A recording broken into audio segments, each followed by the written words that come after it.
The year is 3027.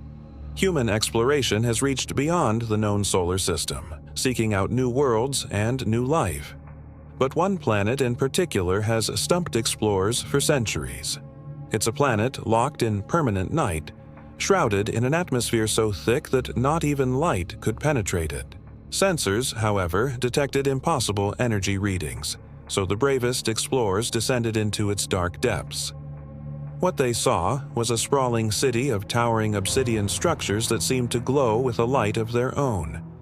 The explorers landed and stepped out into a world of perpetual twilight. All around them, strange symbols were carved into the buildings, and the explorers felt a growing sense of unease as they walked through the silent streets.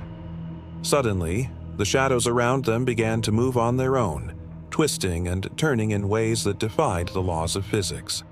And then they heard it, a whispering sound that seemed to come from everywhere and nowhere at once. The explorers tried to communicate, but their universal translator couldn't decode the strange language.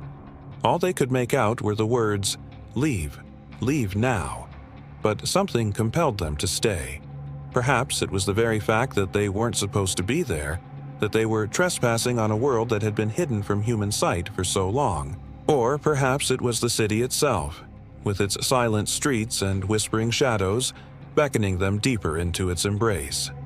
As they ventured further into the city, the explorers began to see signs of life. Strange, bioluminescent plants grew in the cracks of the buildings, and the explorers could hear the distant sound of running water. They followed the sound and came upon a magnificent waterfall that cascaded down from the ceiling of the cavern.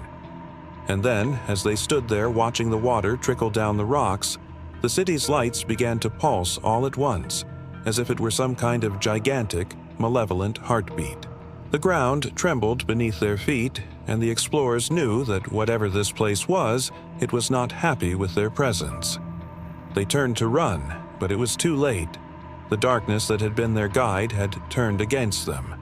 Tendrils of shadow wrapped around their legs and pulled them down into the darkness.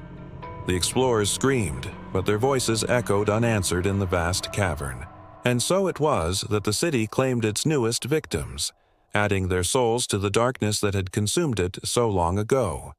For this is a world where the sun never shines and the darkness is alive, a planet of eternal night.